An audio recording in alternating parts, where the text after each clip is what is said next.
favor, cierren la puertita. Cierren la puertita.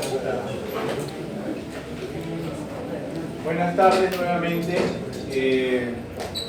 Como ya mencionó el doctor Alizuri, conmigo vamos a realizar 7 teorías. Hoy día vamos a empezar complementando la clase anterior, hablando un poquito más del rol del endotelio en la inflamación crónica, y luego entramos de lleno a lo que es las definiciones de antígenos, anticuerpos y su interacción. Probablemente en la segunda parte ya lo han escuchado o han escuchado esos términos en algunas de las teorías o en sus seminarios. La primera parte de lo que es el endotelio, también la teoría pasada, habrán escuchado sobre la activación de en la inflamación aguda. El tema que voy a tocar ahora es cuál es el rol de la inflamación crónica, que es bastante interesante. Bueno, cuando la inflamación aguda se presenta, ustedes saben que existe una respuesta inmune innata y posteriormente una respuesta adaptativa. Pero si el estímulo persiste, esto lleva a una cronicidad. Entonces se desarrolla el proceso inflamatorio crónico. Entonces en este momento las células endoteliales que ya se activaron de dos maneras en un principio, en este momento ya de la inflamación crónica adquieren otras características y básicamente empiezan a presentar antígenos a los linfocitos T que han llegado a ese lugar y se empieza a expresar moléculas coestimuladoras con el fin de que al final se desarrolle toda una respuesta inmunológica terciaria y se formen los llamados tejidos linfoides terciarios. Este concepto del tejido linfoide terciario que puede ocurrir secundario a una inflamación crónica no solo ocurre en el endotelio, sino puede ocurrir en otro tipo de tejidos. De ahí que se pueden desarrollar enfermedades autoinmunes, dependiendo del tejido que esté comprometido. Para que se produzca esta presentación antigénica a estos linfocitos circulantes y se desarrolle toda una respuesta adaptativa local, tiene que haber todo un proceso previo. El endotelio, cuando la inflamación es persistente, empieza a presentar antígenos mediante la expresión de estas moléculas presentadoras CMH1, CMH2 o antígeno de histocompatibilidad 1 y 2. Se desarrolla una respuesta inflamatoria y ocurre la angiogénesis posterior. ¿Por qué? ¿Por qué angiogénesis? Porque estos tejidos que van a ser posteriormente unos tejidos linfoides terciarios necesitan nutrirse y además necesitan comunicarse con todo el sistema vascular para que lleguen por ahí todas las células, todos los antígenos para que este nuevo tejido linfoide se active, ¿no? Así es que más adelante hay una transformación, se desarrollan o se forman las vénulas del endotelio alto, que si ustedes se acuerdan, son estructuras que están en los ganglios linfáticos y alrededor del cual se forman nidos de linfocitos T y B, sobre todo del tipo T. Allí se desarrollan los órganos linfoides terciarios y luego se produce una transición celular de un tejido endotelial a un tejido mesenquimal que va a formar parte del estroma. Entonces, uno de los procesos importantes es la angiogénesis. Aquí las células endoteliales van migrando hacia el tejido en formación y van formando plexos capilares, y las células inflamadas que en un principio estaban allí desarrollando una respuesta contra la noxa van sobreviviendo y se van transformando en células mesenquimales que van a formar parte del estroma. Los linfocitos que allí llegaron también van a ser activados, pero ya no por las células de la inmunidad innata, sino por el endotelio en sí. Inclusive el endotelio va a polarizar la activación linfocitaria tipo T helper, puede ser a TH1, TH2 TH1 inducido por la producción de interferón gamma y TH2 inducido por interleuquina 4 y 3. Además, va a haber la síntesis de determinadas citoquinas con sus respectivos receptores al nivel de los linfocitos T, tanto en la polarización TH1 como en TH2, y se van a reclutar células que predominan en un subtipo u otro, ¿no? Como se menciona acá. Ahora, el tejido linfoide terciario, que es la neoformación, neogénesis de un tejido linfoide que no había en un inicio, se va a dar porque se empieza a producir interleuquina 19 e interleuquina 21 por las células endoteliales. Estas células endoteliales planas pasan a convertirse a vénulas del endotelio alto. Se va a producir reclutamiento de células accesorias, células dendríticas foliculares, que son importantes en los ganglios linfáticos o en los tejidos linfoides para diferenciación de célula B, y posteriormente a transformación en una célula plasmática. Se van a reclutar células dendríticas foliculares plasmocitoides y se van a distribuir los linfocitos en diferentes zonas o regiones. Más o menos un ganglio linfático secundario, el clásico que se conoce, tiene más o menos esta característica. Tiene una zona que ingresa sangre, una zona que ingresa linfa, vasos linfáticos aferentes, y hay regionalización o zonalización de los linfocitos. Los B están en los folículos periféricos y los T están en la paracorteza, alrededor de la vénula del endotelio alto. Cuando se forma un tejido linfoide terciario, más o menos se va a formar una estructura parecida, una zonalización parecida, donde se van a formar folículos secundarios con células B, con sus regiones respectivas, rodeada de un tejido T, un tejido linfoide tipo T, y con vénulas del endotelio alto. Eso es lo que se va a neoformar. Y más o menos ocurre así, ¿no? Cuando la inflamación a un inicio se llaman todas las células, obviamente para que ejerzan ese tipo de respuesta inicial. La estimulación antigénica puede persistir, se produce inflamación crónica y empieza a haber otro tipo de expresión de citoquinas, producción de linfotoxinas alfa 1 beta, que empiezan a ser presentadas hacia los linfocitos que han llegado por las células estromales, y luego se van desarrollando, van migrando más células, como de células dendríticas foliculares, plasmocitoides, y también van migrando más linfocitos y se van organizando en regiones, y se transforman los vasos inflamados en vénulas del endotelio alto, ¿no? Esto ya da origen a un tejido linfoide terciario.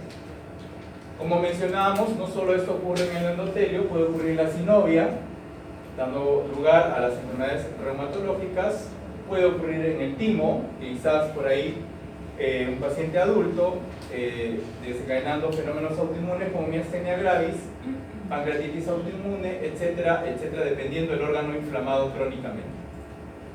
Bueno, hasta ahí esa parte complementaria de lo que es la inflamación y el endotelio. Ahora hablemos un poco de los antígenos. Los antígenos vienen a ser estructuras que van a desencadenar una respuesta inmunológica. Estos antígenos, idealmente, para que desencadene una respuesta inmune, tienen que ser extraños.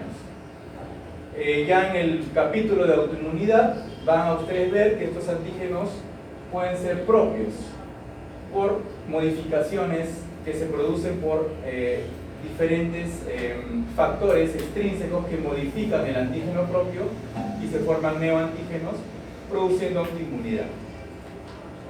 Entonces el antígeno es una sustancia extraña de primera intención que es reconocida por receptores de linfocitos. La antigenicidad es la capacidad del antígeno de reaccionar específicamente con los productos finales de respuesta inmune. O sea, la producción de anticuerpos o los receptores de linfocitos B y T reaccionan contra estos antígenos y eso se llama antigenicidad. El inmunógeno es un antígeno que por sí solo es capaz de inducir una respuesta inmune específica, ya sea humoral, ya sea celular. Y un alérgeno es un antígeno, pero capaz de inducir una respuesta alérgica. También hay antígenos que pueden modular la respuesta inmune, llamados tolerógenos. Hay unos antígenos que, sustancias de bajo peso molecular, que por sí solos no les encadenan, o sea, no son antigénicos por sí solos, pero que se unen a estructuras propias del cuerpo o estructuras exógenas o moléculas exógenas, y juntas pueden desencadenar una respuesta inmune. Esos se llaman los aptenos. Una vacuna, por ejemplo, es un preparado antigénico que cuando uno lo administra a dosis bajas es capaz de inducir una respuesta inmune específica. Así que deja una memoria, ante una reexposición te protege.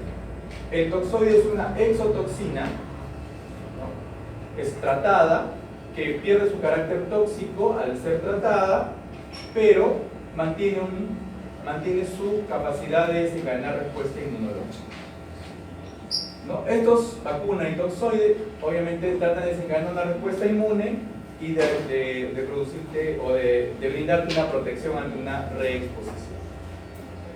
Ahora, los antígenos se pueden tipificar de acuerdo a los epítopos.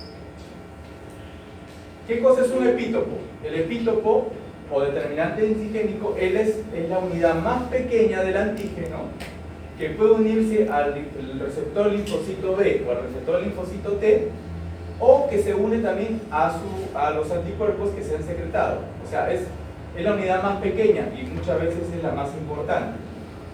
Entonces puede haber antígenos que tienen un solo epítope, son más difíciles de captar.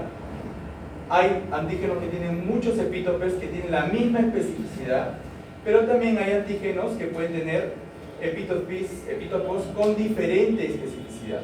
Por ejemplo, los primeros pueden ser aptenos, difícilmente producen una reacción inmunológica propia por ellos mismos. Los segundos pueden ser polisacáridos y los últimos son las proteínas. Estos últimos son las únicas, los únicos antígenos que tienen esa característica de diferentes epítopes que pueden ser captados e iniciar la respuesta inmune celular adaptativa, tipo T. Entonces, estos epítopes o determinantes antigénicos pueden tener dos tipos de conformación espacial. Pueden ser lineales o pueden ser discontinuos, conformacionales o discontinuos. Para que lo entiendan mejor, esto, ¿no? Por ejemplo, este es uno lineal, un antígeno lineal, proteico en este caso, que tiene epítopes que son reconocidos por un anticuerpo, por ejemplo, y están expresados los aminoácidos de manera consecutiva. En cambio, estos antígenos con determinantes discontinuos tienen una estructura espacial muy particular en la cual solo algunos antígenos son reconocidos, en este caso por el anticuerpo, y no necesariamente están en línea, ¿no? O sea, tiene que ver mucho para que ocurra este reconocimiento antigénico de estos epítopes, tiene que ver mucho la estructura espacial.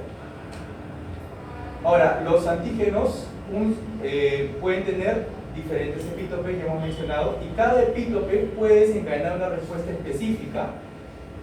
Por ejemplo, aquí tenemos un anticuerpo 3 desencadenando una respuesta contra el epítope 3 de un mismo antígeno y un anticuerpo 1 contra un epítope 1. Hay epítopes, un antígeno que tienen epítopes diferentes, ¿no?, diferentes respuestas, o hay antígenos que tienen muchos epítopes pero repetidos, ¿no? Entonces, varían dependiendo del tipo de antígeno. Ahora, los epítopes, que son las estructuras mínimas de los antígenos, son reconocidos por linfocitos B y T para desencadenar una respuesta específica. Los linfocitos B pueden reconocer antígenos solubles, libres, a través de su BCR, que es su receptor. Por ejemplo, acá tenemos un esquema, obviamente, que reconoce un antígeno que tiene los epítopes, están reconocidos por el BCR. Generalmente son proteínas, pueden ser polisacáridos, lípidos y ácidos nucleicos. En cambio, el linfocito T no puede hacer lo mismo.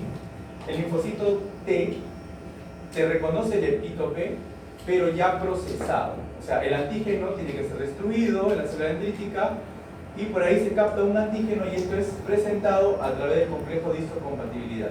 Es decir, solamente puede reconocer las proteínas, porque los otro tipo de antígenos como polisacáridos o lípidos no son procesados. Básicamente son procesados, hablamos por la célula dendrítica obviamente, porque hay otro tipo de procesamiento, pero por la célula dendrítica no pueden ser procesados estos últimos tres que sí pueden ser reconocidos libremente por el BCR. Ahora, para que un antígeno pueda desencadenar ese tipo de respuesta específica depende mucho de ciertos factores. Hay factores propios del antígeno, como son, cuanto más extraño obviamente, es más posible reconocerlo, ¿no? Es más factible. Entonces hay senoantígenos que son heterólogos de especies diferentes, obviamente bastante extraño. Aloantígenos de la misma especie pero de individuos distintos. Somos de la misma especie pero todavía se puede reconocer como extraño. Singénicos, individuos genéticamente iguales. Ahí el reconocimiento también es extraño, pero hay posibilidades de que no haya incompatibilidad. Y los autoantígenos, que son autólogos, pueden dar una respuesta inmune excepcionalmente porque son propios, ¿no? Entonces, estos son, dependiendo de cuán extraño sea el antígeno, va a haber más inmunogenicidad. También va a depender del tamaño, ¿no? A mayor tamaño, mayor peso molecular del antígeno, mayor capacidad de respuesta inmune o desencadenar una respuesta. Depende también de la composición química, conformación y complejidad. Cuando hay mayor heterogeneidad de composición química, son más inmunogénicos, como las proteínas, por ejemplo. Los polisacáridos son potencialmente inmunogénicos y los lípidos y los ácidos nucleicos son muy débiles. La capacidad de degradabilidad, ¿no? Entonces, cuanto más degradable sea el antígeno, mayor posibilidad de procesamiento y presentación antigénica. Accesibilidad, las proteínas, los flagelos, las cápsulas o las superficies celulares también son bastante inmunogénicas. Ahora, depende también del receptor, aquel que va a reconocer el antígeno.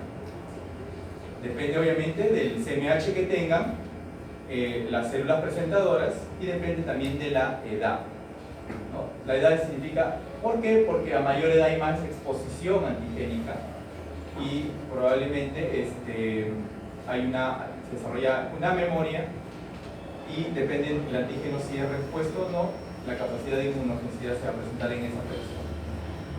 También depende de la dosis de antígeno y el método de administración. Para cada antígeno hay una dosis óptima para que se encadene una respuesta inmune.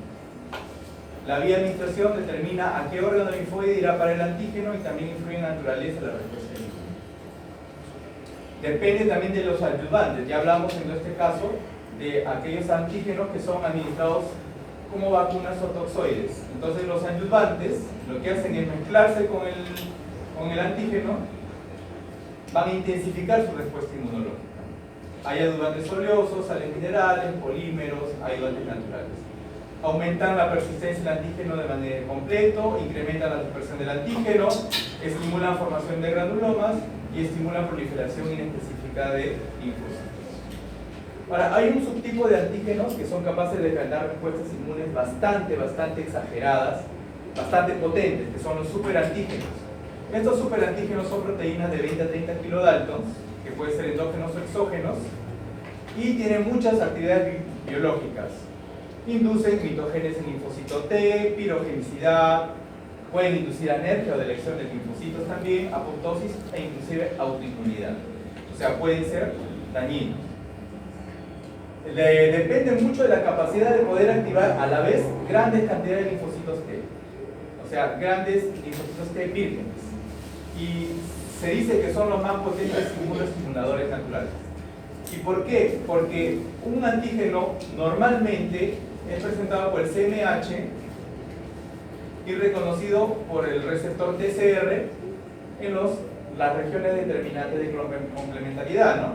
Pero el superantígeno no se une ahí, ¿no? Muchas veces ni es procesado. Es una molécula que viene y se une a las regiones variables del CMH y del TCR, y por otras vías desencadena activación de linfocitos T. Y esto pueden hacerlo paralelamente en muchos linfocitos. Clásicamente se conocen, cuando son causantes de enfermedad, algunas toxinas de algunos cocos gram positivos, ¿no? Bien, hasta ahí eso es todo lo que respecta a antígenos. Y ahora, ¿qué cosas son los anticuerpos? Los anticuerpos es una respuesta inmune humoral específica, ¿cierto? Y son proteínas que van circulando y que resultan obviamente después de la activación adaptativa. Hay dos tipos de anticuerpos. Hay algunos anticuerpos que están unidos a la membrana, en este caso el linfocito B, y actúan como sus receptores, IgM y IgD, ¿no? Y hay otros que se secretan a la circulación y están circulando, y otros que también se secretan en los tejidos y mucosas. Ahora, los anticuerpos tienen muchas funciones.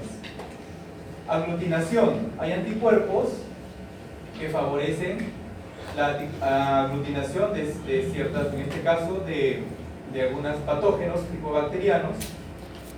Pueden neutralizar también, por ejemplo, la IgA neutraliza al patógeno que vendrá por la mucosa y no lo deja ingresar. Opsonización. Al unirse al antígeno, en este caso al patógeno, favorece su fagocitosis. Pueden activar complemento y pueden inducir la activación también de otros grupos celulares para que puedan complementar la eliminación de este patógeno. Entonces tienen muchas funciones los anticuerpos. Estructuralmente tienen dos cadenas ligeras y dos cadenas pesadas que son idénticas, y tienen regiones aminoterminales variables y regiones constantes, carboxiterminales. En esta región variable es donde se unen los antígenos y reconocen. Tienen un dominio de inmunoglobulina y están unidos puentes de sulfuro y hay una porción bisagra. Así, ¿no? Cadenas ligeras, cadenas pesadas, idénticas, puente disulfuro, y tienen una zona variable, tanto de la cadena pesada y ligera, donde se van a unir los antígenos, los llamados parátonos. Tienen una zona bisagra, es la estructura común de los anticuerpos, y una fracción constante que va a ser reconocida por un receptor. Estas regiones variables, las más distales, son aquellas que tienen mucha diversificación. ¿Por qué? Porque van a ser las que van a reconocer la gran cantidad de antígenos que existen. Más de 10 a las 7 antígenos que se pueden reconocer. Estas regiones variables están compuestas por determinantes de complementariedad, los CDR, que son 3, pero el CDR3 es el más variable. Los aminoácidos de las regiones hipervariables van a formar múltiples contactos con el antígeno y obviamente el CDR3 es el más extenso, ¿no? Por ejemplo, esta es la zona, si hacemos un corte aquí, esta es la zona de CDRs, acá están los 3, 1 y 2, y ahí está la cantidad de aminoácidos, ¿no?, modificados en cada región, que son los responsables del reconocimiento antigénico distinto, ¿no? Ahora, hay una región constante, que es la que podría decirse le da la diferenciación de cada anticuerpo, ¿no? Las cadenas pesadas lo dan eso porque son las que se anclan. Isotipos G, M, A, D y E. Hay subtipos IgA1,2 y G de 1 al 4. Y las cadenas pesadas, que son las que le dan ese nombre o isotipo, puede ser la gamma, por ejemplo, para la G, la alfa para la A, la delta para la D, la epsilon para la E y la mu para la M. Entonces, estas son las cadenas pesadas, ¿no? Ahora, los anticuerpos también tienen una capacidad que es la flexibilidad. ¿Y por qué? Porque con ello le permite unirse a diferentes series de antígenos. Cada anticuerpo tiene por lo menos 2 sitios de unión al antígeno. Vimos las zonas variables, ¿no? Entonces, cuanto más flexible sea, se puede unir a más antígenos. Tiene una región bisagra, eso le va a dar esa flexibilidad dependiendo de la longitud de aminoácidos que existen. Ahora, hay unas cadenas ligeras que son las que están complementando a las cadenas pesadas y que tienen la parte variable también, conformadas por cadenas kappa y lambda. Cada molécula de anticuerpo tiene 2 cadenas lambda y 2 cadenas kappa. Todas ellas se encuentran en las inmunoglobulinas. La cadena pesada es la que le da el subtipo, ¿ya? Las cadenas ligeras son más comunes. Si hablamos de cada una de las inmunoglobulinas, de manera general, inmunoglobulina G, la más abundante en el suero, respuesta inmune secundaria, hay subtipos hasta IgG4, es el único anticuerpo que atraviesa la placenta, IgG1, G3 y G4 protegen al feto, todas activan complemento, salvo IgG4, y el IgG3 es el más eficaz, y defiende el compartimiento tisular, una semivida entre 3 semanas y 4 semanas. El IgM, respuesta inmune primaria, ¿no? 5 a 10% del total, monomérica en la superficie de los linfocitos B como receptor, pero dimérica cuando se secreta la luz de la mucosa, en el suelo es un pentámero unido por cadena J, y ese pentámero le da 10 sitios de unión antígenos, porque cada uno tiene 2 sitios. Es más efectiva en la aglutinación y activa el complemento. Es la primera inmunoglobulina sintetizada por el feto, defiende el compartimiento vascular y tiene una semivida de 4 días. La IgA también, su proporción en el suero es 10 a 15%. Esto sí es un dímero, ¿no? Que es secretado a nivel de las mucosas con una cadena J y más un componente secretor. En las secreciones abundan calostro, lágrimas, secreciones del aparato urogenital, respiratorio, digestivo. Impide la fijación de las bacterias y virus a que lleguen, o sea, es netamente neutralizante, defiende puertas de entrada y una semivida de 3 días. La IgE, reacción de hipersensibilidad inmediata, tiene poca concentración sérica, defensa contra parásitos, se une a los receptores, tiene sus receptores FC en las membranas de los basófilos y los mastocitos, inducen degranulación, con la degranulación de histamina, serotonina, heparina, pueden inducir fenómenos alérgicos, pero también es importante para la lucha antiparasitaria contra los helmintos, ¿no? Semivida de 2 días. La IgD tiene una concentración de 30 microgramos por mililitro, generalmente está unida al receptor como un correceptor linfocito B maduro, pero biológicamente todavía no se sabe bien qué función puede tener, ¿no? Acá están los subtipos de inmunoglobulinas, pentámeros, dímeros y monómeros. Y, como Acuario resume, los más neutralizantes, aparte de la IgA, son los IgG, opsonizantes IgG1 y 3, pueden inducir respuestas NK, IgG1, IgG3, obviamente IgE para los de granulación de mastocitos, y activa complemento IgM, IgG1, IgG3, ¿no? Y estas son características de compartimientos. Los anticuerpos tienen cadena pesada y esa cadena pesada tiene un receptor llamado FC. Ahora, hay diferentes tipos de receptores que están expresados en diferentes grupos celulares y dependiendo de la captación o de la activación de este receptor se producen diferentes tipos de respuestas, ¿no? Hay macrófagos, neutrófilos, sinófilos, favorecen fagocitosis. En linfocitos B también hay receptores de inmunoglobulinas o de anticuerpos, inhiben el feedback del linfocito B. En las NK hace que estas se activen y produzcan un fenómeno de citotoxicidad. Y obviamente mastocitos basófilos, activación celular, cuando hablamos de IgE. Entonces los anticuerpos tienen muchos receptores, diferentes grupos celulares y por lo tanto diferente tipo de respuestas. Las inmunoglobulinas se sintetizan en el interior del retículo endoplásmico, las cadenas pesadas se glicosilan, se plegan, se ensamblan por unas chaperonas, se forman los puentes de sulfuro, se glucosilan, se empiezan a producir las cadenas J que van a unir básicamente a IgA en dímero, IgA en pentámero, M, se va al Golgi y luego salen a través de la membrana celular por exocitosis. Una vez que tenemos ya conceptos de antígeno y anticuerpo, la pregunta es cómo es que reacciona. Y ahí viene el tema de interacción. Entonces, ya sabemos que los CDRs, que son de las regiones donde se unen los antígenos, tratan de acomodar los epítopes tridimensionales de macromoléculas, ¿no? Entonces se producen uniones no covalentes irreversibles. Eso es importante. Es diferente al linfocito T. El linfocito T, las uniones, su receptor, que no es un anticuerpo, tiene uniones mucho más estables. Con respecto a los anticuerpos, la unión al antígeno es reversible, pero es específica, dependiente de pH, sensible a temperatura y sensible a la fuerza iónica.